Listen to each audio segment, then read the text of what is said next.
Stage ಮೇಲೆ ನಿಂತ್ಕೊಂಡು minister ಒಬ್ಬರಿಗೆ ಬೈತಾರೆ, ಅವನು ಇವ್ರಿಗೆ ಬೈತಾರೆ. ನಾನ್ ಸೆನ್ಸ್ ಇದು. ನೀವು ಕೆಲಸ ಮಾಡದೇ ಇದ್ರೆ ನಾನು ಇದ್ರ ಮೇಲೆ ಕಂಪ್ಲೇಂಟ್ ಕೊಡ್ತೇನೆ. ನೀವು ಅವ್ರಿಗೆ ನೇರವಾಗಿ ನಾನು ವಿಡಿಯೋದಲ್ಲಿ ನಾನು ನೇರವಾಗಿ ಅವ್ರಿಗೆ ಇದು ಮಾಡಿದ್ದೀನಿ, ತಾಕೀತ್ ಮಾಡಿದ್ದೀನಿ. ನಮ್ಮಲ್ಲಿ 75% ವರ್ಕ್ ಕಂಪ್ಲೀಟ್ ಆಗಿದೆಯಾ ನೋಡೋಣ ಅಂತ ನಾನು ಕಾರವಾರದಿಂದ ಬರ್ಕೊಂಡು ನಾನೇ ನನ್ನ ಪ್ರೈವೇಟ್ ಸರ್ವೆ ಮಾಡ್ತೀನಿ. ಓನ್ ಆಗಿ ಮಾಡಿಸಿದ್ದೀನಿ.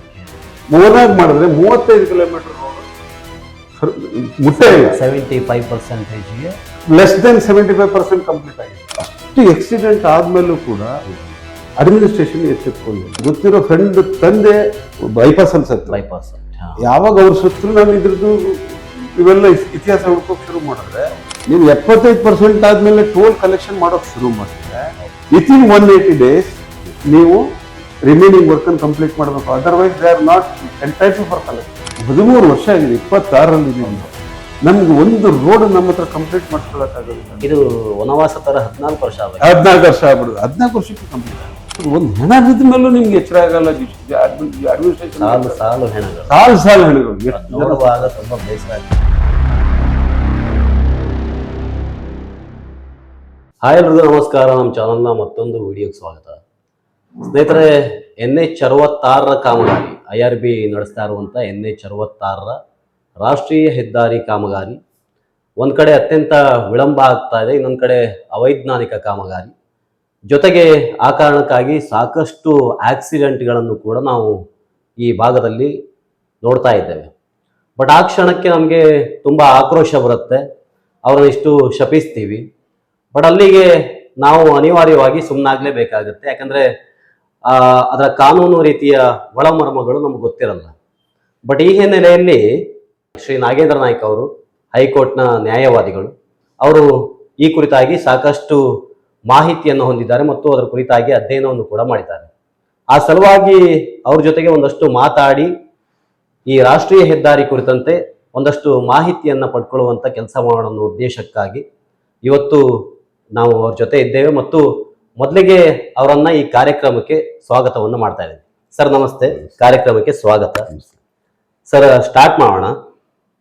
ಸರ್, ಇಷ್ಟೊಂದು ವಿಳಂಬ ಆಗ್ತಿರೋದಕ್ಕೆ, ರಾಷ್ಟ್ರೀಯ ಹೆದ್ದಾರಿ ಕಾಮಗಾರಿ ಇಷ್ಟೊಂದು ವಿಳಂಬ ಆಗ್ತಿರೋದಕ್ಕೆ ಏನು ಕಾರಣ ಇರ್ಬೋದು ಸರ್? ಮುಖ್ಯವಾಗಿ ಇಲ್ಲಿ ಇದ್ರ ಬಗ್ಗೆ ಹೇಳಬೇಕಂತಂದ್ರೆ, ಈ ನಮ್ಮ ಕೋಸ್ಟಲ್ ಎಂಟೈರ್ ಕೋಸ್ಟಲ್ ಏನು ಕನ್ಯಾಕುಮಾರಿಯಿಂದ ನಾವು ಗೋವಾವರೆಗೂ ರೋಡ್ಗಳಿದೆ, ಇಲ್ಲಿ ಎಕ್ಸಿಕ್ಯೂಷನ್ನಲ್ಲಿ ಭಾಳ ತೊಂದರೆಗಳು ಯಾಕೆ ಬರ್ತವೆ ಅಂತಂದರೆ, ಒಂದು ಜಿಯೋಗ್ರಫಿಕಲ್ ಲೊಕೇಶನ್ಸ್.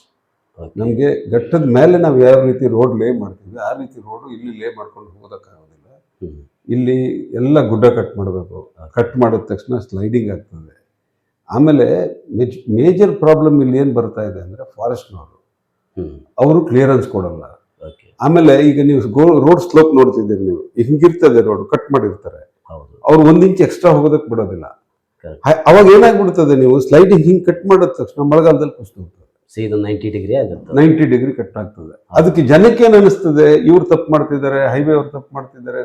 ಅದಕ್ಕೆ ಆ ಪ್ರಾಜೆಕ್ಟ್ ಮಾಡುವಾಗ ಫಾರೆಸ್ಟ್ನವರು ಅಷ್ಟು ತೊಂದರೆ ಕೊಡದೇ ಇದ್ರೆ ಹೈವೇ ಇನ್ನೂ ಈಸಿಯಾಗಿ ಕಾಂಟ್ರಾಕ್ಟರ್ಗಳು ಕೆಲಸ ಮಾಡ್ತಾರೆ. ನಾನು ಫಾರೆಸ್ಟ್ ಒಂದೇ ಕಾರಣ ಅಂತ ಹೇಳ್ತಿಲ್ಲ, ಡಿಲೇ ಆಗೋದಕ್ಕೆ ಇಲ್ಲಿಯ ಭೌಗೋಳಿಕ ಏರಿಯಾದಲ್ಲಿ ಏನು ಇಶ್ಯೂಸ್ಗಳಿದೆ ಅದು ಒಂದು ರೀಸನ್. ಎರಡನೇದು, ಈ ಭಾಗದಲ್ಲಿ ಏನಾಗ್ತದೆ, ನಮ್ಮ ಕರಾವಳಿ ಭಾಗದಲ್ಲಿ ನಿಮ್ಗೆ ವರ್ಷದಲ್ಲಿ ಒಂದು 3 ರಿಂದ 4 ತಿಂಗಳು ನೀವು ಏನೂ ಕೆಲಸ ಮಾಡೋಕ್ಕಾಗೋದಿಲ್ಲ. ಮಳೆಗಾಲದಲ್ಲಿ ಕಂಪ್ಲೀಟ್ ನೀವು ರಿಮೈನಿಂಗ್ ಪೀರಿಯಡ್ ಅಲ್ಲಿ ಕೆಲಸ ಮಾಡಿ. ಒಂದು. ಎರಡನೇದು, ಈ ಹೈವೇ ಕೆಲಸಗಳು ಅಂದ ತಕ್ಷಣ ನಿಮ್ಗೆ ಜಲ್ಲಿ ಬೇಕು, ಮಣ್ಣು ಬೇಕು, ಮರಳು ಬೇಕು. ಇದೆಲ್ಲವೂ ಈ ಭಾಗದಲ್ಲಿ ಸ್ಕ್ಯಾರ್ಸಿಟಿ ಇದೆ. ಇದರಿಂದಾಗಿ ಎಕ್ಸಿಕ್ಯೂಷನ್ ಅಲ್ಲಿ there will be lot of difficulties for contractors. But ಇವೇನಾಗ್ತವೆ, ಈ ಪ್ರಾಜೆಕ್ಟ್ಗಳೇನಿದೆ ಸ್ಪೆಸಿಫಿಕಲಿ NH-16 ಅಲ್ಲಿ ಈಗ IRB ಟೋಲ್ವೇಸ್ ಪ್ರೈವೇಟ್ ಲಿಮಿಟೆಡ್ ಏನಂತಿದೆ, ಅವರಿಗೆ ಟೆಂಡರ್ ಆಗಿರೋದು 2013ರಲ್ಲಿ ಅಗ್ರಿಮೆಂಟ್ ಆಗಿರೋದು. ಮಾರ್ಚ್ 25 ಡೇಟ್ ಇದೆ, ಅವತ್ತು ಅಗ್ರಿಮೆಂಟ್ ಆಗಿರೋದು. ಅಲ್ಲಿಂದ ಅವ್ರಿಗೆ 900 days ಪೀರಿಯಡ್. ಆ ಪೀರಿಯಡ್ ಅಂತಂದ್ರೆ 15 ವರ್ಷದೊತ್ತಿಗೆ ಅವರು ಮುಗಿಸ್ಕೋಬೇಕಿತ್ತು. ಅವರು ಕೆಲಸ ಮುಗಿಸ್ಲಿಲ್ಲ. ಇಲ್ಲಿ ಈ ರೋಡ್ಗಳು ಹೇಗಿದೆ ಅಂತಂದ್ರೆ, ಗೌರ್ಮೆಂಟ್ ಒಂದು ಮ್ಯಾಚಿಂಗ್ ಗ್ರಾಂಟ್ ಕೊಡ್ತದೆ, ರಿಮೈನಿಂಗು ಆ ಕಾಂಟ್ರಾಕ್ಟರ್ಗಳೇ ದುಡ್ಡು ಹಾಕಿ ಟೋಲ್ ಕಲೆಕ್ಟ್ ಮಾಡ್ಕೊಂಡು ರಿಕವರಿ ಮಾಡ್ಕೋಬೇಕು. ಇವ್ರು ಏನು ಮಾಡ್ತಾರೆ, ಒಂದು ಅರ್ಧ ಮುಕ್ಕಾಲು ದುಡ್ಡು ಹಾಕಿ ಟೋಲ್ ಕಲೆಕ್ಷನ್ ಮಾಡೋ ಬಂದ ಲೆವೆಲ್ಗೆ ಟೋಲ್ ಕಲೆಕ್ಟ್ ಮಾಡೋಕೆ ಸ್ಟಾರ್ಟ್ ಮಾಡಿದ ತಕ್ಷಣ ಉಳಿದ ಕೆಲಸ ಬಿಟ್ಬಿಡ್ತಾರೆ. ಯಾಕಂದ್ರೆ ಅದಕ್ಕೆ ಅಡಿಷನಲ್ ದುಡ್ಡು ಹಾಕ್ಬೇಕು. ಈಗ ನಿಮ್ಗೆ ಎಕ್ಸಾಂಪಲ್ ಕೊಡ್ತೇನೆ. ಅಗ್ರಿಮೆಂಟ್ ಪ್ರಕಾರ 75% ವರ್ಕ್ ಕಂಪ್ಲೀಟ್ ಆಗದೇನೆ ಅವರು ಟೋಲ್ ಕಲೆಕ್ಟ್ ಮಾಡೋಂಗಿಲ್ಲ. ಆದ್ರೆ ನಮ್ಮಲ್ಲಿ 75% ವರ್ಕ್ ಕಂಪ್ಲೀಟ್ ಆಗಿದೆಯಾ ನೋಡೋಣ ಅಂತ ನಾನು ಕಾರವಾರದಿಂದ ಭಟ್ಕಳದವರೆಗೂ ನಾನೇ ನನ್ನ ಪ್ರೈವೇಟ್ ಸರ್ವೆ ಮಾಡ್ತೀನಿ. ಓನ್ ಆಗಿ ಮಾಡಿಸಿದ್ದೀನಿ. ಓನ್ ಆಗಿ ಮಾಡಿದ್ರೆ 35 ಕಿಲೋಮೀಟರ್ ರೋಡ್ ಮುಟ್ಟೆ ಇಲ್ಲ. 75%ಗೆ ಲೆಸ್ ದೆನ್ 75% ಕಂಪ್ಲೀಟ್ ಆಗಿದೆ. ಆದ್ರೆ ಇವ್ರು ಏನ್ ಮಾಡಿದ್ದಾರೆ, ಇದರಲ್ಲಿ ಹಿಂದೆ ಇರೋ ಡಿಪಾರ್ಟ್ಮೆಂಟ್ ಅವರೆಲ್ಲ ಕೊಲೀಡ್ ಆಗಿದ್ದಾರೆ. NS ಅವ್ರು ಏನ್ ಮಾಡಿದ್ದಾರೆ, ಇವರಿಗೆ ಪರ್ಮಿಷನ್ ಕೊಟ್ಟಿದ್ದಾರೆ ಟೋಲ್ ಕಲೆಕ್ಟ್ ಮಾಡೋದಕ್ಕೆ. ಈ ಫಸ್ಟ್ ಆಫ್ ಆಲ್ ಇವರಿಗೆ ಟೋಲ್ ಕಲೆಕ್ಷನ್ ಮಾಡೋಕೆ ಪರ್ಮಿಷನ್ ಕೊಡದೇ ಇದ್ರೆ ಅವರು ರಿಮೈನಿಂಗ್ ಕೆಲಸಗಳನ್ನು ಮುಗಿಸ್ತಾ ಇದ್ರು, ಮಾಡ್ತಾ ಇದ್ರು. ಟೋಲ್ ಕಲೆಕ್ಷನ್ ಮಾಡ್ಬೇಕನ್ನೋ ಉದ್ದೇಶದಿಂದ ಯಾವಾಗ ನಾವು ಟೋಲ್ ಕಲೆಕ್ಷನ್ ಮಾಡೋಕೆ ಪರ್ಮಿಷನ್ ಕೊಟ್ರೆ ರಿಮೈನಿಂಗ್ ಲ್ಯಾಂಡ್ ಇನ್ವೆಸ್ಟ್ ಮಾಡ್ಬೇಕಲ್ಲ, ಕೈಯಿಂದ ದುಡ್ಡು ಯಾಕೆ ಹಾಕ್ಬೇಕು? ಹಂಗೆ ನಡೀತಿರ್ತದೆ, ಎಷ್ಟು ದಿವಸ ನಡೀತದೆ ನಡೀಲಿ. ಇದ್ರ ಪರಿಣಾಮ ಏನಂದ್ರೆ ರೋಡಲ್ಲಿ ಸತ್ರು ಆಕ್ಸಿಡೆಂಟ್ ಆಗ್ತಾ ಇದೆ.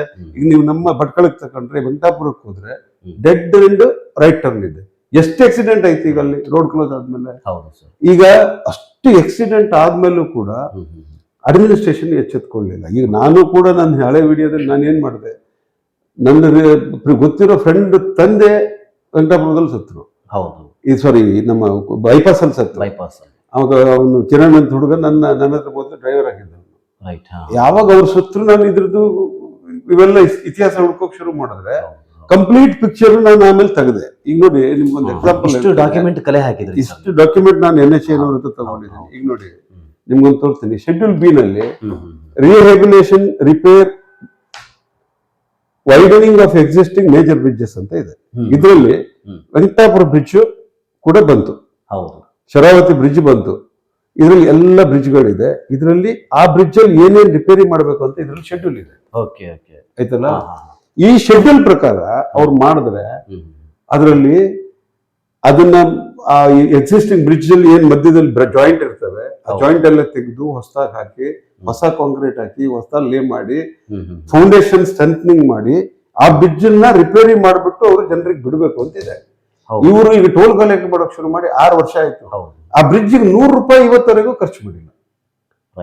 ಡಿಪಾರ್ಟ್ಮೆಂಟ್ ಅವರಿಗೆ ಯಾಕೆ ನೀವು ಇದನ್ನ ಮಾಡಿಲ್ಲ ಅಂತ ಕೇಳ್ತಿಲ್ಲ.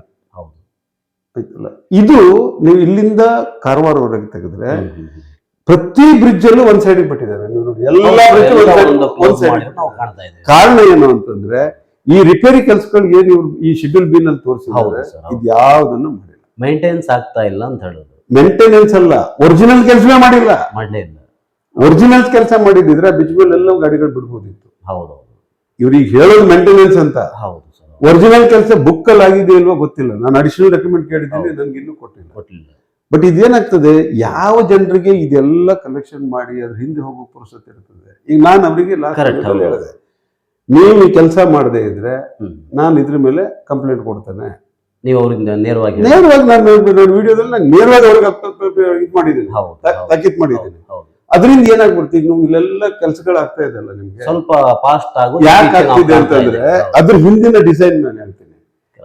ಈಗ ಅವ್ರೇನು ಅಂತಂದ್ರೆ ಈ 75% ಕೆಲಸ ನಾವು ಮೂವ್ ಮಾಡಿ ನಾವು ಟೋಲ್ ಕಲೆಕ್ಟ್ ಮಾಡ್ತೀವಿ ಅಂತ ತೋರಿಸ್ಕೋಬೇಕು ಅವರು ಅನ್ನೋ ಕಾರಣಕ್ಕೆ ಸ್ಪೀಡ್ ಮಾಡ್ತಿದ್ದಾರೆ ಅಂತ 75% ರೀಚ್ ಆಗೋ ಪ್ರಯತ್ನ. ಈಗ ಟಾರ್ಗೆಟ್ 75%. ಆದ್ರೆ ಅಲ್ಲೊಂದು ಇನ್ನೊಂದು ಹೆಚ್ಚಿದೆ.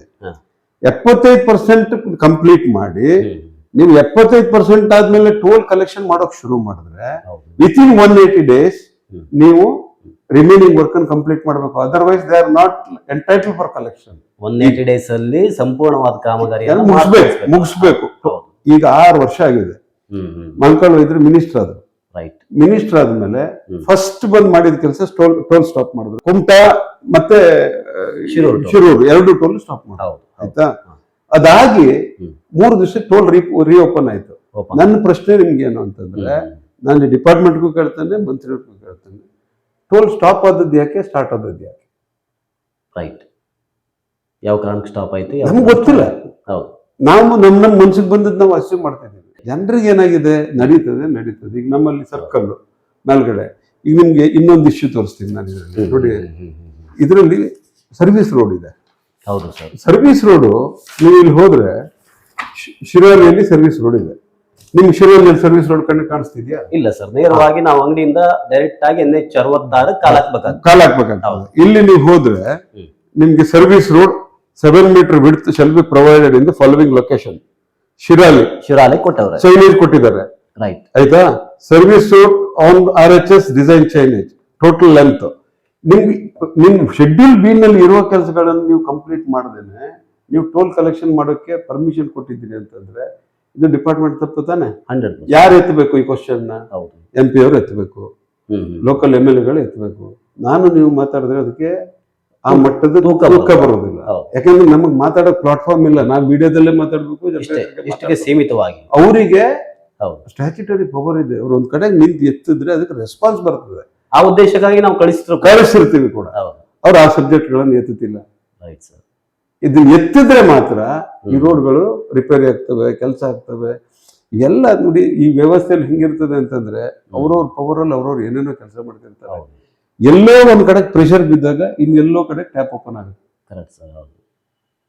ಇವತ್ತಿಗೆ ಏನ್ ಕೆಲಸ ಆಗ್ತಿದೆ, ಈಗ ನಾವು ಒಂದಿಷ್ಟು ಪ್ರೆಷರ್ ಕೊಟ್ಟು ಒಂದಿಷ್ಟು ಎಫರ್ಟ್ ಹಾಕಿ ಡಾಕ್ಯುಮೆಂಟ್ ಕಲೆಕ್ಟ್ ಮಾಡಿ ಆಮೇಲೆ ಸುಮ್ಮನೆ ಗಲಾಟೆ ಮಾಡಿದ್ರೆ ಏನು ಆಗಲ್ಲ, ಏನು ಪ್ರಯೋಜನ ಇಲ್ಲ. ನೀವು ಅವ್ರಿಗೆ ಸ್ಟ್ಯಾಟಿಸ್ಟಿಕ್ಸ್ ಕೊಟ್ಟರು, ನೀವು ಹಿಂಗ್ ಮಾಡ್ಬೇಕಿತ್ತು, ಕಾನೂನು ಪ್ರಕಾರ ಹಿಂಗ್ ಮಾಡಿಲ್ಲ ಅಂತ ಹೇಳಿದಾಗ ಮಾತ್ರ ಅವರು ಸ್ವಲ್ಪ ಬಿಸಿ ಮುಟ್ಟಿ ಸ್ವಲ್ಪ ಮುಂದಕ್ಕೆ ಹೋಗ್ತಾರೆ. Right sir. ಈಗ ಇಲ್ಲಿ ನಿಮ್ಗೆ ಇದಾಗ್ತಾ ಇದೆ, ಏನದು 2 BUPಗಳು, ವೆಹಿಕಲ್ ಅಂಡರ್ ಪಾಸ್. ಒಂದು ಬೈಪಾಸ್, ಒಂದು ಬಸ್ತಿಯಲ್ಲಿ 3 ಇದೆ. ಅದು 3 ಒಟ್ಟಿಗೆ ಟೆಂಡರ್ ಆಗಿದೆ. ಇನ್ನೊಂದು ಅಂಕೋಲದಲ್ಲಿ ಬರುತ್ತೆ. 3 ಇದೆ. ಅದು ಕೂಡ ನೋಡಿ, ಈಗ ಇನ್ನೊಂದು ತಿಂಗಳ ನಂತರ ಮಳೆ ಬರ್ತದೆ. ಮೇ ಎಂಡಿಗೆ ಮಳೆ ಬರ್ತದೆ. Right sir. ಮತ್ತೆ ಇನ್ನೊಂದು 4 ತಿಂಗಳು ಕೆಲಸ ಆಗಲ್ಲ. ಇನ್ನು ಎಷ್ಟು ಹಣ ಬೀಳೋದು ಇದೆಯೇನೋ ಅಲ್ಲಿ 2 ವರ್ಷ. ಹೌದು ಸರ್, ಅದಂತೂ ವೆರಿ ಡೇಂಜರ್, ಹಾರಿಬಲ್. ನಾನು ಹೇಳ್ತಿರೋದು ಅವರಿಗೆ ಪ್ರೆಷರ್ ಹಾಕಿ ಕಾಂಟ್ರಾಕ್ಟರ್ಗಳ ಹತ್ರ ಕೆಲಸ ತಕೊಂಡ್ರೆ ಮಾತ್ರ ಆ ಕೆಲಸ ಆಗ್ತಿಲ್ಲ. ಈಗ ಇಷ್ಟು ವರ್ಷ 2013ರಿಂದ 13 ವರ್ಷ ಆಗಿದೆ, 26ರಲ್ಲಿ ಇದೀವಿ ನಾವು. ನಮ್ಗೆ ಒಂದು ರೋಡ್ ನಮ್ಮ ಹತ್ರ ಕಂಪ್ಲೀಟ್ ಮಾಡಿಸ್ಕೊಳಕ್ ಆಗೋದಿಲ್ಲ. ಇದು ವನವಾಸ ತರ 14 ವರ್ಷ ಆಗ್ಬಿಡುದು. 14 ವರ್ಷಕ್ಕೂ ಕಂಪ್ಲೀಟ್ ಆಗಲ್ಲ. ಯಾಕಂತಂದ್ರೆ ನೀವು ಇದನ್ನ ಟೋಟಲ್ ಸ್ಟ್ರೆಚ್ ತೆಗೆದ್ರೆ ಎಲ್ಲ ಬ್ರಿಡ್ಜ್ಗಳಿದೆ. ಬ್ರಿಡ್ಜ್ಗಳೆಲ್ಲವೂ ನೀವು ಮಳೆಗಾಲದಲ್ಲಿ, ಈಗ ಸಮ್ಮರ್ ಅಲ್ಲಿ ಬ್ರಿಡ್ಜ್ ಕೆಲಸಗಳಾಗ್ಬೇಕು. ಈಗ ಬ್ರಿಡ್ಜ್ ಕೆಲಸಗಳು ಯಾವುದೇ ಬ್ರಿಡ್ಜ್ ಕೆಲಸ ಆಗ್ತಿಲ್ವಲ್ಲ. ರೋಡ್ ಎಲ್ಲೆಲ್ಲಿ ವೈಡ್ನಿಂಗ್, ಈಗ ಭಟ್ಕಳ ಟೌನ್ ಅಲ್ಲಿ ಇರ್ಬೋದು, ಎಲ್ಲೆಲ್ಲಿ ರೋಡ್ಗಳು ವೈಡ್ನಿಂಗ್ ಆಗಿಲ್ಲ ಅಲ್ಲಿ ಟ್ರೈ ಮಾಡ್ತಾರೆ. ಬ್ರಿಡ್ಜ್ ಎಲ್ಲರೂ ರಿಪೇರಿ ಆಗ್ತಿರೋದು ನೋಡಿದಿರ ನೀವು? ಒಂದೇ ಒಂದು ಅಲ್ಲಿ ಕೈಕೇಣಿ ಹತ್ರ ಒಂದು ಬ್ರಿಡ್ಜ್, ಅದು ಸ್ಮಾಲ್ ಬ್ರಿಡ್ಜ್, ಅದು ತುಂಬಾ ಚಿಕ್ಕ ಬ್ರಿಡ್ಜ್. ಮೊದಲ ಕೈ ಹಾಕ್ಬೇಕಾಗಿದ್ದು ದೊಡ್ಡ ಬ್ರಿಡ್ಜ್ ಆಗಿತ್ತು. ಅದು ಸ್ಮಾಲ್ ಬ್ರಿಡ್ಜ್ ಅಲ್ಲ, ಅದು ಕನ್ವರ್ಟ್ ಲೆವೆಲ್ ಬರ್ತದೆ. ಅದು ಮಾಡಬಹುದು, ದೊಡ್ಡ ವಿಷಯ ಅಲ್ಲ ಅದು. ಅದಕ್ಕೇನು ನನ್ನ ಪ್ರಕಾರ 3 ತಿಂಗಳಿದ್ರೆ ಕಂಪ್ಲೀಟ್ ಮಾಡಬಹುದು. ಅವ್ರ ಹತ್ರ ಇರೋ ಸ್ಟ್ರೆಂತ್ಗೆ, ಅವ್ರ ಹತ್ರ ಇರೋ ಮಷಿನರಿಗೆ 3 ಮಂತ್ಸ್ ಅಲ್ಲಿ ಕಂಪ್ಲೀಟ್ ಮಾಡಬಹುದು. ಮಾಡೋ ಮನ್ಸಿರ್ಲಿಲ್ಲ, ಪ್ರೆಷರ್ ಬಿರುವವರೆಗೂ ಮಾಡ್ಲಿಲ್ಲ ಅವರು. This is the reason work delay ಆಗಿದೆ, ಅಷ್ಟು ಜನ ಸತ್ತೋಗಿದ್ದಾರೆ. ನಾನು ಹೇಳ್ತಿರೋದು, ಒಂದು ಹೆಣ ಬಿದ್ದ ಮೇಲೂ ನಿಮ್ಗೆ ಎಚ್ಚರ ಆಗಲ್ಲ. ಅಡ್ಮಿನಿಸ್ಟ್ರೇಷನ್ ಸಾಲು ಹೆಣಗಳು ತುಂಬಾ ಬೇಸರ ಆಗ್ತದೆ. ಇನ್ನೊಂದು ವರ್ಸ್ಟ್ ಪಾರ್ಟ್ ಏನಿದೆ ಹೇಳ್ತೀನಿ ನಿಮ್ಗೆ. ನೋಡಿ, ಎಲ್ಲಿ ಈ ನಮ್ಮ ಟೋಟಲ್ ಪ್ರಾಜೆಕ್ಟ್ ಅಲ್ಲಿ ನಾವು ಮೇಜರ್ MDR ಅಂತ ಹೇಳ್ತೇವಲ್ಲ, ಮೇಜರ್ ಡಿಸ್ಟ್ರಿಕ್ಟ್ ರೋಡ್ ಅಂತ. ಹೌದು ಸರ್. ಮೇಜರ್ ಡಿಸ್ಟ್ರಿಕ್ಟ್ ರೋಡ್ ಎಲ್ಲಿ ಬಂದು ಇಲ್ಲಿ ಈ ನಮ್ಮ ಹೈವೇ ಒಟ್ಟಿಗೆ ಇಂಟರ್ಸೆಕ್ಷನ್ ಆಗ್ತದೆ. ಹೌದು. ಅಲ್ಲಿ ಎಲ್ಲ ಕಡೆಗೂ ಇವರು VUP ಕೊಡ್ಬೇಕಿತ್ತು, ವೆಹಿಕಲ್ ಅಂಡರ್ ಪಾಸ್ ಕೊಡ್ಬೇಕು. ಯಾಕೆ ಕೊಡ್ಬೇಕು ಅಂತಂದ್ರೆ 2 ರೀಸನ್. ಒಂದು, ಹೈವೇ ಟ್ರಾಫಿಕ್ ಸ್ಮೂತ್ ಆಗಿ ಪಾಸ್ ಆಗಿ ಹೋಗ್ತದೆ. ಹೌದು ಸರ್. 2ನೇದು ಆಕ್ಸಿಡೆಂಟ್ ಕಡಿಮೆ ಆಗ್ತದೆ. ಆಮೇಲೆ ಹೈವೇನವ್ರಿಗೆ ಟೈಮ್ ಉಳಿತದೆ. ನಮ್ಮ ದುರಾದೃಷ್ಟ ಉತ್ತರ ಕನ್ನಡದ ಏನು ಅಂತಂದ್ರೆ, ನೋಡಿ, ನಮ್ಮ ಡಿಸ್ಟೆನ್ಸ್ ಮತ್ತು ಬೆಂಗಳೂರಿಂದ ಭಟ್ಕಳ ಡಿಸ್ಟೆನ್ಸ್, ಬೆಂಗಳೂರಿಂದ ಧಾರವಾಡ ಡಿಸ್ಟೆನ್ಸ್ ಒಂದೇ. 430 ಕಿಲೋಮೀಟರ್, 430 ಕಿಲೋಮೀಟರ್. ಸ್ವಲ್ಪ ನೀವು ಸುತ್ತಾಕೊಂಡ್ಬಂದ್ರೆ ಒಂದು 50 ಕಿಲೋಮೀಟರ್ ಹೆಚ್ಚು ಕಮ್ಮಿ. ಬೆಂಗಳೂರು ಟು ಧಾರವಾಡ ನಾವು 5:30 ಗಂಟೆಯಿಂದ 6 ಗಂಟೆ ಒಳಗಡೆ ರೀಚ್ ಆಗ್ಬಿಡ್ತೀವಿ, ಪಾಸ್ ಮಾಡ್ಬೋದು. ನಾನು ಎಷ್ಟೋ ಸರಿ ಬೆಂಗಳೂರಿಂದ ಬೆಳಿಗ್ಗೆ ಹೊರಟು ಧಾರವಾಡ ಕೋರ್ಟ್ ಅಟೆಂಡ್ ಮಾಡಿ ಸಂಜೆ ರಾತ್ರಿ 11 ಗಂಟೆ ಮನೆಗೆ ಹೋಗಿ ಬರ್ತೀನಿ. ಹೌದು, ಮೆನಿ ಟೈಮ್ಸ್. ಒಂದು ಡೇನಲ್ಲಿ ಹೋಗಿ ರಿಟರ್ನ್ ಬರ್ತೀನಿ. ಗಟ್ಟಿ ಮನ್ಸು ಮಾಡ್ರೆ ಕೆಲಸ ಮಾಡಿ ವಾಪಸ್ ಬರ್ಬೋದು. ಕೆಲಸ ಮಾಡಿ ವಾಪಸ್, ಮೆಜಾರಿಟಿ ಟೈಮ್ ನಾವು ವಾಪಸ್ ಹೋಗ್ತೇನೆ. ಆದ್ರೆ ಅದೇ ನೀವು ಭಟ್ಕಳಕ್ಕೆ ಬರ್ಬೇಕಂದ್ರೆ ನಮ್ಗೆ 3 ದಿವಸದ ಕೆಲಸ. ಒಂದ್ ದಿವಸ ಬರೋಕೆ ಮಿನಿಮಮ್ 9 to 10 ಅವರ್ಸ್ ಬೇಕು. ನೀವು ಯಾವುದೇ ರೋಡಲ್ಲಿ ಬನ್ನಿ, ಆ ಟೈರ್ಡ್ ಅಲ್ಲಿ ಒಂದ್ ದಿವಸ ಮಲ್ಕೊಳ್ಳೋದು, ಒಂದ್ ದಿವಸ ಬರೋಕೆ, ಒಂದ್ ದಿವಸ ಹೋಗಕ್ಕೆ, ಒಂದ್ ದಿವಸ ಮಲ್ಕೊಳ್ಳೋಕ್ಕೂ ಬೇಕು. ನನ್ನ ಒಬ್ಬನ ಪರಿಸ್ಥಿತಿ ಅಲ್ಲ, ನಾವು ಅನುಭವಿಸಿದ್ವಿ. ಊರು ಯಾಕೆ ಡೆವಲಪ್ ಆಗಲ್ಲ ಅಂತಂದ್ರೆ, ನಿಮ್ಗೆ ಯಾವಾಗ ಕನೆಕ್ಟಿವಿಟಿ ಇಲ್ಲ, ನಿಮ್ಗೆ ಯಾವಾಗ ಈಸಿ ಆಕ್ಸೆಸ್ ಇಲ್ಲ, ನಮ್ಮಲ್ಲಿರೋ ಕೋಸ್ಟಲ್ ಟೂರಿಸಂಗೆ 1 hour ಎಷ್ಟು ಚೆನ್ನಾಗಿ ಡೆವಲಪ್ ಆಗ್ತದೆ. ಹೌದು, ಅದ್ಭುತವಾಗಿದೆ ಸರ್. ಆ ಟೂರಿಸಮ್ ಹೌದು, ಸ್ವಲ್ಪ ನಾವು ಪುಷ್ ಮಾಡಿದ್ರೆ, ಸ್ವಲ್ಪ ನಮ್ಮ ಕನೆಕ್ಟಿವಿಟಿ ಜಾಸ್ತಿ ಇದ್ರೆ ಎಂಪ್ಲಾಯ್ಮೆಂಟ್ ತುಂಬಾ ಕ್ರಿಯೇಟ್ ಆಗ್ತದೆ. ಇಲ್ಲೇ ಕ್ರಿಯೇಟ್ ಮಾಡ್ಬೋದು. ಈ ಏರ್ಪೋರ್ಟ್ ಆಗಲಿ, ಕನೆಕ್ಟಿವಿಟಿ ಆಗಲಿ ಈಸಿ ಆದ್ರೆ ಏನಾಗುತ್ತೆ ಅಂದ್ರೆ ಹೌದು ಸರ್, ಜನಕ್ಕೆ ಎಷ್ಟು ಕಡಿಮೆ ಟೈಮಲ್ಲಿ ಎಷ್ಟು ಒಳ್ಳೆ ಪ್ಲೇಸ್ ರೀಚ್ ಆಗೋದಕ್ಕಾಗುತ್ತೆ ಟ್ರೈ ಮಾಡ್ತಾರೆ. ಟ್ರೈ ಮಾಡ್ತಾರೆ. ಈ ಟೂರಿಸಂ ಅಲ್ಲಿ ಒಂದು 3 ದಿವಸ ರಜೆ ಇದೆ, ಹೌದು ಸರ್, ಆಮೇಲೆ ಫ್ಲೈಟ್ ಇದ್ರೆ ಟಕ್ ಅಂತ ಫ್ಲೈಟ್ ಅಲ್ಲಿ ಬಂದು 2 ದಿವಸ ಇದ್ದು ಟೈಮ್ ಪಾಸ್ ಮಾಡಿ ಹೋಗ್ತಾರೆ. ನೀವು 10 hours ಬರೋಕೆ 10 hours ವಾಪಸ್ ಯಾರು ಹೋಗೋದು ಬರೋಕೆ ಮನ್ಸು ಮಾಡೋದಿಲ್ಲ. ಹಾಗಾಗಿ ಇಲ್ಲಿ ನಮ್ಗೊಂದು ರಿಕ್ವೈರ್ಮೆಂಟ್ ಏನಂದ್ರೆ ಅಟ್ಲೀಸ್ಟ್ ಒಂದು ಸ್ಟ್ರೇಟ್ ಕನೆಕ್ಟಿವಿಟಿ ರೋಡ್ ಬೇಕು. ಹೌದು, ಈಗ ನೋಡಿ, ನಾ ಫಾರೆಸ್ಟ್ ಪ್ರಾಬ್ಲಮ್ ನಿಮ್ಗೆ ಬಿಗಿನಿಂಗ್ ಹೇಳಿದೆ. ಶಿರಾಡಿಯಿಂದ ನಾವೀಗ ಇಲ್ಲಿ ಏನು ಕಾರವಾರದವರೆಗೆ ಎಷ್ಟು ಘಾಟ್ಗಳಿದ್ದಾವೆ, ಒಂದೇ ಒಂದು ಘಾಟ್ ಫಾರೆಸ್ಟ್ನವರು ಇದುವರೆಗೂ ಕ್ಲಿಯರೆನ್ಸ್ ಕೊಟ್ಟಿಲ್ಲ ರೋಡ್ ಮಾಡೋದಕ್ಕೆ. ಹಂಗಾದ್ರೆ ಎಲ್ಲೂ ಫಾರೆಸ್ಟ್ ಹಾಳಾಗಿಲ್ವಾ? ಇದು ಇಲ್ಲಿ ಮನೆ ಪ್ರಾಣಿಗಳು ಬರ್ತವೆ. ಈಗ ನೀವು ಇಲ್ಲಿ ನೋಡಿದ್ರೆ ಮಂಗನ ಕಾಟ, ಚಿರತೆ ಕಾಟ, ಈ ಊರಲ್ಲಿ ಇಲ್ಲಿ ನಮ್ಮ ಹೈವೇನಲ್ಲಿ ಹಂದಿಗಳ ಪಾಸ್ ಇತ್ತೀಚೆಗಂತೂ ತುಂಬಾ ಜೋರಾಗಿ ಹೋಗಿದೆ. ಹಾಗಾದ್ರೆ ಫಾರೆಸ್ಟ್ ಈ ನಮ್ಮ ದಿನನಿತ್ಯದ ಭಾಗ ಅಲ್ವಾ? ಎಲ್ಲವೂ ಇದೆ. ಅವಾಗ ಅದನ್ನ ನಮ್ಮ ಬೆಳವಣಿಗೆಗೆ ಏನ್ ಬೇಕು, ನಾನು ಹೇಳೋದು ನಾಶ ಆಗೋಷ್ಟು ಕೊಡಿ ಅಂತಲ್ಲ, ಅಟ್ಲೀಸ್ಟ್ ನಮ್ ಸೇಫ್ಟಿಗೆ ಆಗೋಷ್ಟು ಕೊಡಿ ಅಂತ ಇರ್ತದೆ. ಹೆಂಗಿದ್ರು ಈಗ ಒಂದು ರೋಡ್ ಅಂತ ಇದ್ದೇ ಇದೆ, ಅದು ಎಕ್ಸ್ಟೆಂಡ್ ಆಗಿ ಒಂಚೂರು ಅಡಿಷನಲ್ ಕೊಟ್ರೆ ಅಟ್ಲೀಸ್ಟ್ ಆಕ್ಸಿಡೆಂಟ್ಸ್ ಕಡಿಮೆ ಆಗ್ತದೆ. ಫಾಸ್ಟ್ ಆಗಿ ಈಗ ನೋಡಿ, ಈ ಶಿರೂರ್ದು ನಮ್ದು ಹೊತ್ತನಹಳ್ಳಿ ಅಲ್ಲಿ ಎಷ್ಟು ಸರಿ ಕಾಂಟ್ರಾಕ್ಟರ್ ಕೆಲಸ ಮಾಡಿದ್ರು? ಹೌದು ಸರ್, 3 ಸರಿ 4 ಸರಿ ಸ್ಲೈಡ್ ಆಯ್ತು. ಪ್ರತಿ ಸರಿ ಸ್ಲೈಡಿಂಗ್ ಆಗ್ತದೆ. ಒಂದೇ ಸರಿ ಮಾಡುವಾಗ ಸ್ವಲ್ಪ ಎಕ್ಸ್ಟ್ರಾ ಜಾಗ ಕೊಟ್ಟಿದ್ರೆ ನೀಟಾಗಿ ಕೆಲಸ ಮಾಡಿಟ್ಟಿದ್ರು. ಯಾರಿಗೆ ಲಾಸ್? ಅಗೇನ್ ಜನರದೇ ದುಡ್ಡು ತಾನೆ. ಅಟ್ಲೀಸ್ಟ್ ಒಂದು ಸ್ಲ್ಯಾಂಟಿಂಗ್ ಮಾಡುವಷ್ಟಾರು ಕೊಟ್ಟಿದ್ರೆ ಆರಾಮಾಗಿ ಮಾಡ್ತಿದ್ರು. This is the reason. ಒಂದು ಡಿಪಾರ್ಟ್ಮೆಂಟ್ಗೆ ಇನ್ನೊಂದು ಡಿಪಾರ್ಟ್ಮೆಂಟ್ ಕೋಆರ್ಡಿನೇಷನ್ ಇಲ್ಲದೆ ಇರೋದೇ ಈ ತರ ಆಗ್ತಾ ಇದೆ. ಅದರ ಲಾಭ ಮಧ್ಯದಲ್ಲಿದ್ದರೆ ಪಡ್ಕೊಳ್ಳಿ. ಇವತ್ತು ರೋಡ್ ಮಾಡೋದು, ನಾಳಿಕೆ ಯಾವ್ದೋ ಒಂದು ಕೇಬಲ್ ಹಾಕೋದು, ಅಗಿಯೋದು, ಇದ್ರ ರೊಟೀನ್ ಆಗ್ತಾ ಇದೆ. ಈ ಐಆರ್ಬಿನವ್ರು ಏನ್ ಮಾಡ್ತಾ ಇದ್ದಾರೆ, ಈ ಡಿಪಾರ್ಟ್ಮೆಂಟ್ ಗಳ ಮಧ್ಯದಲ್ಲಿರೋ ಡಿಸ್ಪ್ಯೂಟ್ ಗಳ ಲಾಭ ಅವ್ರು ತಗೊಳ್ತಾರೆ. ರೈಟ್. ಹೌದು. ನೆಕ್ಸ್ಟ್ ನಾವು ಹೋಗೋದಾದ್ರೆ ಬೀದಿ ದೀಪದ ಕುರಿತಾಗಿ, ಅದರಿಂದಲೂ ಕೂಡ ಸಾಕಷ್ಟು ಆಕ್ಸಿಡೆಂಟು ಈ ಭಾಗದಲ್ಲಿ ಸಂಭವಿಸ್ತಾ ಇದೆ ಸರ್. ರೋಡ್ ಕಂಪ್ಲೀಟ್ ಆದ್ಮೇಲೆ ಬೀದಿ ದೀಪ ಹಾಕೊಡ್ಬೇಕನ್ನೋ ರೂಲ್ಸ್ ಇದೆಯಾ? ಇದ್ರಲ್ಲಿ ಏನಿರ್ತದೆ, ಈ ಶೆಡ್ಯೂಲ್ ಬಿ ಮಾಡುವಾಗ ಈ ಕಾಂಟ್ರಾಕ್ಟ್ ಗಳಲ್ಲಿ ಒಂದಿಷ್ಟು ಚೈನೇಜ್ ಕಂಪ್ಲೀಟ್ ಆದ್ಮೇಲೆ ನೀವು ರೋಡ್ ಮಾರ್ಕಿಂಗು, ರೋಡ್ ಸೇಫ್ಟಿ ಅಂತ ಇರುತ್ತೆ ಆಸ್ಪೆಕ್ಟ್. ಹೌದು, ರೋಡ್ ಮಾರ್ಕಿಂಗು, ಈ ಕ್ಯಾಟೈಸ್ ಹಾಕ್ತಾರೆ ನೋಡಿ ರೋಡ್ ಅಲ್ಲಿ, ಅವೆಲ್ಲ ರೋಡ್ ಕಂಪ್ಲೀಟ್ ಆದ್ಮೇಲೆ ನೀವು ಹಾಕ್ಬೇಕು ಅಂತ. ಇದು ಕಂಪ್ಲೀಷನ್ ಹಾಕಿರೋದಿಲ್ಲ. ಕಾಂಟ್ರಾಕ್ಟರ್ ಏನ್ ಮಾಡ್ತಾರೆ ಅಂತಂದ್ರೆ, ಈ ಕಂಪ್ಲೀಷನ್ ಆಗದೆ ಅದನ್ನ ಮಾಡಕ್ ಹೋಗಲ್ಲ, ಯಾಕಂದ್ರೆ ಅವ್ರಿಗೆ ಇವರು ಬಿಲ್ ಮಾಡ್ಕೊಡಲ್ಲ. ಬಟ್ ಇದ್ರಲ್ಲಿ ಅದು ಈ ಸ್ಕೋಪ್ ಒಳಗಡೆ ಬರೋದ್ರಿಂದ ಅವ್ರು ಮಾಡಬಹುದು, ಆದ್ರೆ ಮಾಡಿಲ್ಲ.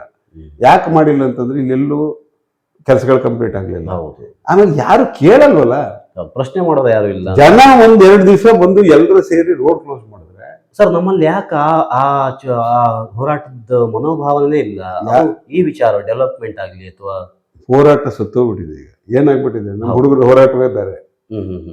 ಹೋರಾಟ ಸಬ್ಜೆಕ್ಟ್, ನಂಗೆ ಕೆಲಸ ಸಿಗ್ತಿಲ್ಲ, ನಂಗೆ ಇಲ್ಲಿ ಎಜುಕೇಶನ್ ಸಿಗ್ತಿಲ್ಲ, ಒಳ್ಳೆ ಕಾಲೇಜ್ ಇಲ್ಲ. ಯಾರಾದ್ರೂ ಲೀಡರ್ಗಳು ಅವ್ರ ಮಕ್ಕಳನ್ನ ತಕೊಂಬಂದು ರಸ್ತೆಗೆ ನಿಲ್ಸಿದ್ ನೀವು ನೋಡಿದ್ದೀರಿ? ಎಲ್ಲ ಸಾಧ್ಯ ಇಲ್ಲ. ಹಾಗಾದ್ರೆ ನಾವು ಉಳಿದವ್ರ ಹತ್ರ ನೀನು ಇದಕ್ಕೆ ಹೋರಾಟ ಮಾಡೋ, ಅದಕ್ಕೆ ಹೋರಾಟ ಮಾಡೋ ಅಂತ ಯಾಕೆ ಹೇಳ್ಬೇಕು? ಹೇಳೋದು ರೈಟ್ಸ್ ಇಲ್ಲ. ನಮ್ ಜನನು ಹಂಗೆ. ಈಗ ನೀವು ಇದಕ್ಕೆ ಹೋರಾಟ ಮಾಡ್ತೀವಿ ಅಂತ ಕರೀರಿ, ಯಾರು 10 ಜನ ಬರೋಲ್ಲ ನಿಮ್ಮೊಟ್ಟಿಗೆ. ಯಾಕಂದ್ರೆ ಅವ್ರಿಗೆ ಸಂಬಂಧಪಟ್ಟ ಪ್ರಾಬ್ಲಮ್ ಅಲ್ಲ ಇದು. ಅವ್ರಿಗೆ ಯಾವಾಗ ಸಂಬಂಧಪಡ್ತದೆ ಈ ಪ್ರಾಬ್ಲಮ್ ಅಂತಂದ್ರೆ, ಅವ್ರಿಗೆ ಬೇಕಾದವ್ರು ಒಬ್ರು ಸತ್ತಾಗ ಸಮಸ್ಯೆ ಅವ್ರಿಗೆ ಪ್ರಾಬ್ಲಮ್. ಅದು ಆಕ್ರೋಶ ಸರ್, ಒಂದು ನಿಮಿಷ ಲಿಮಿಟೇಷನ್ ಆಫ್ ಟೈಮ್ ಅಷ್ಟೇ. 5 ನಿಮಿಷ ಮುಂದುವರಿಯೋದಿಲ್ಲ. ಯಾವುದೇ ಊರು ಅಭಿವೃದ್ಧಿ ಆಗ್ಬೇಕಂದ್ರೆ ಪೋರ್ಟ್ ಆಗ್ಬೇಕು. ನೀವು ಇತಿಹಾಸದಿಂದ ನೋಡ್ಕೊಂತ ಬಂದಿದ್ದೀವಿ. ಎಲ್ಲ ಪ್ರಪಂಚದ ಯಾವುದೇ ದೇಶಕ್ಕೆ ಹೋಗಿ, ಎಲ್ಲಿ ಪೋರ್ಟ್ ಸಿಟಿ ಇದೆಯೋ ಅಲ್ಲಿ ಅಭಿವೃದ್ಧಿ ಸ್ಟಾರ್ಟ್ ಆಗುತ್ತೆ. ಯಾಕಂದ್ರೆ ವ್ಯಾಪಾರ ಸ್ಟಾರ್ಟ್ ಆಗುತ್ತೆ. ಅಂಡ್ ಚೀಪೆಸ್ಟ್ ಟ್ರಾನ್ಸ್ಪೋರ್ಟೇಷನ್ ಇಸ್ ಜಲಸಾರಿಗೆ ಸರ್. ಈಗ ನಾವು ಅದ್ರ ಬಗ್ಗೆ ಆ ಥರದೊಂದು ಎಪಿಸೋಡ್ ಮಾಡ್ಬೇಕು ಸರ್, ಯಾಕಂದ್ರೆ ಟೊಂಕ ಬಂದರ ವಿಷಯವಾಗಿ ಒಂದಷ್ಟು ಮಾತಾಡೋಕೆ ವಿಷಯ ಇದೆ. ಟೊಂಕ ಬಂದ್ರು, ನಮ್ಮ ಕೇಣಿ ಬಂದ್ರು ಎಲ್ಲ ಇದೆಯಲ್ಲ ನೋಡಿ, ನಮ್ ಜನಕ್ಕೆ ಏನಾಗುತ್ತೆ, ಯಾರು ತಿಳಿ ಹೇಳೋದಿಲ್ಲ. ಆಮೇಲೆ ಅವ್ರಿಗೆ ಬೇಕಾದದ್ದು ವಿಚಾರ ಬಂದಾಗ ಅವ್ರು ಮಾತಾಡ್ತಾರೆ. ನಿಮ್ಗೊಂದು ಎಕ್ಸಾಂಪಲ್ ಹೇಳಿ, ಟೊಂಕ ಬಂದ್ರು ಟೆಂಡರ್ ಆದಾಗಿದ್ದ ಆಗಿದ್ದು ಬಿಜೆಪಿ ಪೀರಿಯಡ್ ಅಲ್ಲಿ. ಹೌದಾ? ಬಿಜೆಪಿ ಪೀರಿಯಡ್ ಅಲ್ಲಿ ಆಯ್ತು, ಅವ್ರಿಗೇನೋ ಇಶ್ಯೂಗಳಾಯ್ತು. ಇಲೆಕ್ಷನ್ ಬಂದ ಕೂಡಲೇ ಯಾರು ಅಪೋಸಿಷನ್ ಅಲ್ಲಿ ಇರ್ತಾನೋ ಅವನು ವಿರೋಧ ಮಾಡ್ತಾನೆ. ರೈಟ್. ಎಲೆಕ್ಷನ್ ಬಂದ ಯಾರು ಅಧಿಕಾರದಲ್ಲಿ ಇರ್ತಾನೋ ಅವನು ಅವ್ರಿಗೆ ಅದ್ರದ್ದು ಒಳ್ಳೇದು ಕೆಟ್ಟದ್ದು ಹೇಳಲ್ಲ. ಈಗ ನಿಮ್ಗೆ ನಾನೇನು ಹೇಳೋದು, ಒಂದು ಪ್ರಾಜೆಕ್ಟ್ ಬಂತು ಅಂತಂದ್ರೆ ಪ್ರಾಜೆಕ್ಟ್ ಊರಿಗೆ ಒಳ್ಳೇದಾಗತ್ತೆ ಅಂತ ನೀವು ತಂದಿದ್ದಿದ್ರೆ ಧೈರ್ಯವಾಗಿ ನಾನು ತಂದಿದ್ದೀನಿ, ಇದು ನಾನು ಊರಿಗೆ ಮಾಡಕ್ ತಂದಿದ್ದೀನಿ, ನಿಂತ್ಕೊಂಡ್ರಲ್ಲ ಅದ್ರ ಜೊತೆಲಿ. ಇಂಥದ್ದಾಗ್ತದೆ ಇದರಿಂದ. ಈಗ ಶರಾವತಿ ಪಂಪ್ ಸ್ಟೋರೇಜ್ ವಿಚಾರಕ್ಕೆ ಪುನಃ ಬರ್ತಾನೆ. ಒಂದು ಎಕ್ಸಾಂಪಲ್ ಹೇಳ್ತೇನೆ. ಎನ್ವಿರಾನ್ಮೆಂಟ್ ಕ್ಲಿಯರೆನ್ಸ್, ಫಾರೆಸ್ಟ್ ಕ್ಲಿಯರೆನ್ಸ್ ಕೊಡಬೇಕಾಗಿರೋದು ಸೆಂಟ್ರಲ್ ಗವರ್ಮೆಂಟ್. ಹೌದು ಸರ್. ನಾವು ಕೊಡೋದಿಲ್ಲ ಅಂತ ಹೇಳಿದ್ರೆ ನಾಳೆ ಬೆಳಿಗ್ಗೆ ಶರಾವತಿ ಪವರ್ ಪ್ರಾಜೆಕ್ಟ್ ನಡೆಯೋದಿಲ್ಲ. ಶರಾವತಿ ಪಂಪ್ ಸ್ಟೋರೇಜ್ ಸ್ಟಾಪ್ ಆಗ್ತದೆ. ಹೌದು. ಸ್ಟೇಟ್ ಗವರ್ಮೆಂಟ್ ಅವ್ರು ಕನ್ಸೆಂಟ್ ಕೊಟ್ಟಿದ್ದಾರೆ, ನೀವು ಮಾಡಿ ನಾವು ಲ್ಯಾಂಡ್ ಕೊಡ್ತೀವಿ. ಹೌದು. ನಾವು ಲ್ಯಾಂಡ್ ಕೊಡೋದಿಲ್ಲ ಅಂದ್ರೆ ಪ್ರಾಜೆಕ್ಟ್ ಆಗೋದಿಲ್ಲ. ಸ್ಟೇಜ್ ಮೇಲೆ ನಿಂತ್ಕೊಂಡು ಮಿನಿಸ್ಟ್ರು ಒಬ್ಬರಿಗೆ ಬೈತಾರೆ, ಅವನು ಇವ್ರಿಗೆ ಬೈತಾರೆ. ಒಬ್ರು ನನ್ನ ಹತ್ರ ಏನೋ ಆಗಿಲ್ಲ, ಐ ಆಮ್ ಸಾರಿ ಅಂತಂದ್ರೆ ನಾನ್ ಸೆನ್ಸ್ ಇದು. ಜನರು ಎದುರುಗಡೆ ಕೂತವ್ರು ದಡ್ಡ ಮಾಡೋ ಕೆಲಸ ಇದು. ಇದು ಇನ್ನೂ ಫರ್ದರ್ ಹೇಳ್ತೀನಿ. ಯಾರಿಗೆ ಟೆಂಡರ್ ಆಗಿರೋದು? ಮೇಘಾ ಇಂಜಿನಿಯರಿಂಗ್. ಮೇಘಾ ಇಂಜಿನಿಯರಿಂಗ್ ಯಾರು? 1200 ಕೋಟಿ ಬಿಜೆಪಿ ಎಲೆಕ್ಟ್ರಲ್ ಬಾಂಡ್ ಕೊಟ್ಟಿದ್ದಾರೆ, 300 ಕೋಟಿ ಕಾಂಗ್ರೆಸ್ ಅವ್ರಿಗೆ ಎಲೆಕ್ಟ್ರಲ್ ಬಾಂಡ್ ಕೊಟ್ಟಿದ್ದಾರೆ. ಅವ್ರಿಗೆ ಇವರಿಬ್ರು ವಿರೋಧ ಹೆಂಗ್ ಮಾಡ್ತಾರೆ? ಸತ್ಯ.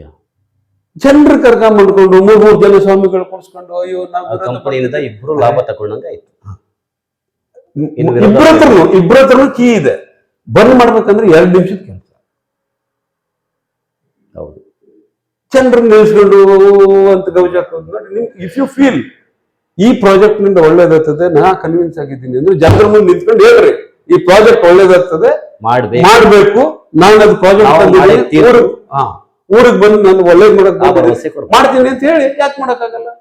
ರೈಟ್. ಬೇಳೆಕೆರೆ ಇತ್ತು, ಐರನ್ ಊರು ಎಕ್ಸ್ಪೋರ್ಟ್ ಆಗ್ತಿತ್ತು, ಜನರಿಗೆ ತೊಂದರೆ ಆಯ್ತು, ಪೋರ್ಟ್ ಗಾಡಿಗಳು ಬರ್ತಿತ್ತು. ನೀವು ಬರೋ ಗಾಡಿಗಳನ್ನ ರೆಗ್ಯುಲೇಟ್ ಮಾಡಬೇಕಿತ್ತು. ಬಿಟ್ರೆ ನೀವು ಅದನ್ನ ಸ್ಟ್ರಿಕ್ಟ್ ಮಾಡಿ ಅದನ್ನ ಯಾವ ರೀತಿ ಕಂಟ್ರೋಲ್ ಮಾಡ್ತೀರಿ ನೀವು ಮಾಡ್ಬೇಕಿತ್ತು. ಬಿಟ್ರೆ ಅಲ್ಲಿ ಎಕ್ಸ್ಪೋರ್ಟ್ ಮಾಡಿದ್ದೆ ತಪ್ಪು, ಮತ್ತೊಂದು ಮಾಡಿದ್ದೆ ತಪ್ಪು ಅಂತಂದ್ರೆ ನಾನು ಹೇಳೋದೇನಂತ, ವ್ಯಾಪಾರ ಹೆಂಗ್ ಮಾಡ್ತೀರಿ? ಇವತ್ತು ವಿಶಾಖಪಟ್ಟಣ ಅಷ್ಟು ದೊಡ್ಡ ಪೋರ್ಟ್ ಆಗಿದೆ. ನೀವು ಊರಲ್ಲಿ ಯಾವುದೇ ಡೆವಲಪ್ಮೆಂಟ್ ಆಕ್ಟಿವಿಟಿ ಮಾಡಕ್ ಹೋದ ತಕ್ಷಣ ಅದಕ್ಕೆ ವಿರೋಧ ಮಾಡೋದು, ಆಮೇಲೆ ಬಂದ್ಬಿಟ್ಟು ನಮ್ಮ ಊರು ಡೆವಲಪ್ ಆಗಿಲ್ಲ ಅಂತ ಹೇಳೋದು ಹೆಂಗ್ ಸಾಧ್ಯ? ಅಭಿವೃದ್ಧಿ ಹೆಂಗಾಗ್ತದೆ? ನಿಮ್ ಒಂದು ಊರು ಅಭಿವೃದ್ಧಿ ಆಗ್ಬೇಕು ಅಂತಂದ್ರೆ ರಸ್ತೆ ಇರ್ಬೇಕು, ಏರ್ಪೋರ್ಟ್ ಇರ್ಬೇಕು, ಬಂದರು ಇರ್ಬೇಕು, ಅದಕ್ಕೆ ತಕ್ಕದಾದಂತ ಜಾಗ ಮತ್ತೊಂದು ನೀವು ಅನುಕೂಲ ಮಾಡ್ಕೊಡ್ಬೇಕು. ಅವಾಗ ಜನರು ಊರು ಬಿಟ್ಟು ಹೋಗೋದಿಲ್ಲ. ಈಗ ಎಷ್ಟು ಜನ ನಮ್ಮ ಹತ್ರ ಕೆಲಸ ಕೇಳ್ಕೊಂಡ್ ಬರ್ತಾರೆ. 10,000 20,000 ರೂಪಾಯಿ ಬೆಂಗಳೂರು ಬಂದು ಕೆಲಸ ಮಾಡ್ತಾರೆ. ಏನ್ ಉಳಿತದೆ? ಬೆಂಗಳೂರೆಲ್ಲ ಮನೆಯಿಂದ 10,000 ತರಿಸ್ಕೊಂಡು ಖರ್ಚು ಮಾಡ್ಬೇಕು. ತುಂಬಾ ಇದೆ ಸರ್, ಅದು ಪ್ರಾಬ್ಲಮ್ ಇದೆ. ನಾವು ನೋಡ್ತೀವಿ, ಬಟ್ ಏನ್ ಈಗ ಅದನ್ನ ಮಾತಾಡಕ್ ಆಗೋದಿಲ್ಲ. ಈಗ ಇಲ್ಲಿ ನೋಡಿ, ನಾನು ಇಲೆಕ್ಷನ್ ಟೈಮಲ್ಲಿ ನಾನು ಹೇಳಿದೆ, ಇಲ್ಲೊಂದು ನಮ್ಮಲ್ಲಿ ಶಿಲ್ಪಿಗಳು ಹೆಚ್ಚು ಕಮ್ಮಿ 1,000 ಜನ ಇದೆ. ಇಲ್ಲ ಸರ್, 3,000ಕ್ಕಿಂತ ಜಾಸ್ತಿ. 3,000 ಜನಕ್ಕೆ ಎಲ್ಲಾದ್ರೂ ಒಂದು 50 ಎಕರೆ ಲ್ಯಾಂಡ್ ತೆಗೆದು ಒಂದು ಒಳ್ಳೆ ಲೇಔಟ್ ಮಾಡಿ ಅವ್ರಿಗೊಂದು ಏರಿಯಾ ಮಾಡ್ಕೊಡಿ. ಅಲ್ಲ ಕೆಲಸ ಮಾಡ್ಲಿ ಅಲ್ಲ, ಅಲ್ಲಿ ಪಕ್ಕದ ಮನೆ ಕಂಪ್ಲೇಂಟ್ ಮಾಡ್ತಾನೆ, ಅಲ್ಲಿ ಧೂಳು ಬರ್ತದೆ ಅಂತ ಹೇಳ್ತಾನೆ. ಫೆಸಿಲಿಟಿ ಮಾಡ್ಕೊಡಿ. ಇಲ್ಲೇ ಜನರೇಟ್ ಆಗ್ತದೆ, ಇಲ್ಲೇ GST ಪೇ ಮಾಡ್ತದೆ, ಇದೇ ಊರಿಗೆ ಬರ್ತದೆ. ಅಲ್ಲ ಮಾಡೋದಿಲ್ಲ. ನಾಳೆ ಅಧ್ಯಯನಕ್ಕಾಗಿ ಎಷ್ಟು ಜನ ಬರ್ತಾರೆ ಸರ್? ಆ ವಿಚಾರ ಎಲ್ಲ ಬರ್ತಾರ. ಈಗ ಅಧ್ಯಯನಕ್ಕೆ ಬಂದ್ರು, ಹೋಟೆಲ್ ಬುಕ್ ಮಾಡಿದ್ರು, ಹೋಟೆಲ್ ಹೋಯ್ತು, ಊಟಕ್ಕೂ ಇನ್ನೊಂದ್ ಕಡೆ ಹೋದ್ರು, ಅಲ್ಲಿ ಬಿಸ್ನೆಸ್ ಆಯ್ತು. Lot of chance, development 1000 chance ಇದೆ. ನೀವು ಇವರೆಲ್ಲ ಏನು ಅಂದ್ರೆ ಜನರು ಓಟು ಅದ್ರ ಪರವಾಗಿ ಮಾತಾಡ್ತಾರೆ. ಬಿಟ್ರೆ ಈಗ ಇವ್ರ ಪರವಾಗಿ ಮಾಡಿದ್ರೆ ಟಂಕದವ್ರ ವಿರುದ್ಧ ಮಾತಾಡಿದ್ರೆ ಟಂಕದವ್ರು ನಂಗೆ ಓಟ್ ಹಾಕಲ್ವೇನು? ಇವತ್ತೊಂದು ನಾಳೆ ಒಂದು ಮಾತಲ್ಲ, ಟಂಕದವ್ರನ್ನ ಕೂತ್ಕೊಂಡು ಕನ್ವಿನ್ಸ್ ಮಾಡಿ. ಇದು ನಿಮ್ ಊರ್ಗ್ ಒಳ್ಳೇದತ್ತದಪ್ಪ, ಇಲ್ಲಿ ವ್ಯಾಲ್ಯೂಷನ್. ಈಗ ಒಂದು ಜಾಗದಲ್ಲಿ 10 ಅಡಿ ರಸ್ತೆ ಎಕ್ಸ್ಟ್ರಾ ಬಿಟ್ರೆ ಆ ಜಾಗಕ್ಕೆ ವ್ಯಾಲ್ಯೂನೇ ಬೇರೆ ಆಗ್ತದೆ. ಬಟ್ ನಮ್ ಜನರ ಮೈಂಡ್ ಸೆಟ್ ಹಂಗೆ ಕೇಳಿದ್ರೆ ನಾವು 1 ಇಂಚ್ ಜಾಗ ಬಿಡೋಕೆ ರೆಡಿ ಆಗೋದಿಲ್ಲ. ಹಂಗ ಬಿಡದೆ ಆ ಜಾಗಕ್ಕೆ ವ್ಯಾಲ್ಯೂನು ಬರಲ್ಲ. ನೀವು 10 ಅಡಿ ರೋಡ್ ಮಾಡೋಲ್ಲಿ 30 ಅಡಿ ರೋಡ್ ಇಟ್ರೆ ನಿಮ್ ಜಾಗದ ವ್ಯಾಲ್ಯೂ ಡಬಲ್ ಆಗ್ತದೆ. ಜನ ಕ್ಯಾಲ್ಕುಲೇಟ್ ಮಾಡೋದಿಲ್ಲ ಅದನ್ನ. ಅದೆಲ್ಲ ಒಂದು ತುಂಬಾ ಸೂಕ್ಷ್ಮವಾದ ವಿಚಾರ. ಥಿಂಕ್ ಮಾಡೋ ರೀತಿ, ನಿಮ್ ವಿಚಾರ ಬದಲು ಮಾಡ್ಕೋಬೇಕು ನೀವು ಅಷ್ಟೇ. ಕೊನೆಯದಾಗಿ ಏನ್ ಹೇಳಕ್ ಇಷ್ಟಪಡ್ತೀರಿ ಸರ್ ರಸ್ತೆ ಬಗ್ಗೆ? ಆಗುತ್ತಾ? 14% 100% ಆಗುತ್ತೆ. ಅವ್ರು ಮಾಡಿದ್ರೆ ನಾನ್ ಬಿಡಲ್ಲ, ಬೆನ್ನು ಬೀಳ್ತೀರಿ. ನಾನು 100% ಬೆನ್ನು ಬಿದ್ದಿದ್ದೀನಿ. ನಾನು ರೆಗ್ಯುಲರ್ ಅವ್ರ ಹತ್ರ ಫಸ್ಟ್ ಕನ್ಫರ್ಮೇಶನ್ ನಾನು ಇದು ಕೇಳಿದ್ದೀನಿ, ಏನು ಕಂಪ್ಲೀಷನ್ ರಿಪೋರ್ಟ್ ಕೊಡಿ. ಕಂಪ್ಲೀಷನ್ ರಿಪೋರ್ಟ್ ಹೆಂಗ್ ಕೊಟ್ರಿ ನೀವು, ಟೋಲ್ ಹೆಂಗ್ ಪರ್ಮಿಷನ್ ಕೊಟ್ರಿ ಅಂತ ಕೇಳಿದ್ದೇನೆ. ಕೊಡ್ಲಿ ಅವರು, ಏನೇನ್ ಬರ್ತದೆ ನಾನೆಲ್ಲ ಇನ್ಫಾರ್ಮೇಶನ್ ಇಷ್ಟು ದೊಡ್ಡ ಫೈಲ್ ಕಲೆಕ್ಟ್ ಮಾಡಿದ್ದೀನಿ. ನಾನು ಕಾಣಿಸ್ತಾ ಇದೆ ನಿಮ್ಗೆ, ಆಯ್ತಾ? ನಾನು ರಿಪೋರ್ಟ್ ಕೇಳಿದ್ರೆ ನನ್ಗೆ ಅಲ್ಲಿ ಹೋದಾಗ ಕೇಳ್ತಾರೆ, ಈ ಇನ್ಫಾರ್ಮೇಶನ್ ನಿಮ್ಗೆ ಏನಕ್ಕೆ ಬೇಕು? ಅಂತ ನಾನು ಅವ್ರಿಗೆ ಒಂದೇ ಮಾತು ಹೇಳಿದೆ, ನಂಗೆ ರಸ್ತೆ ಕಂಪ್ಲೀಟ್ ಆಗಬೇಕು ಅಷ್ಟು ಸಾಕಾಗ್ತದೆ ಚಾವಿ ಕೊಡೋಕೆ. ಅಷ್ಟೇ. ನಾವು ಈಗೇನಾಗ್ತದೆ, ನಮ್ಮ ಮುರುಡೇಶ್ವರ ಡಿ ಸಿ ಮೇಲೆ ಕಂಪ್ಲೇಂಟ್ ಕೊಟ್ಟೆ, ಹ್ಮ್. ನಂಗೆ ಡಿ ಸಿ ಮೇಲೆ FIR ಆಗಬೇಕು ಅನ್ನೋದು ನನ್ನ ಉದ್ದೇಶ ಅಲ್ಲ.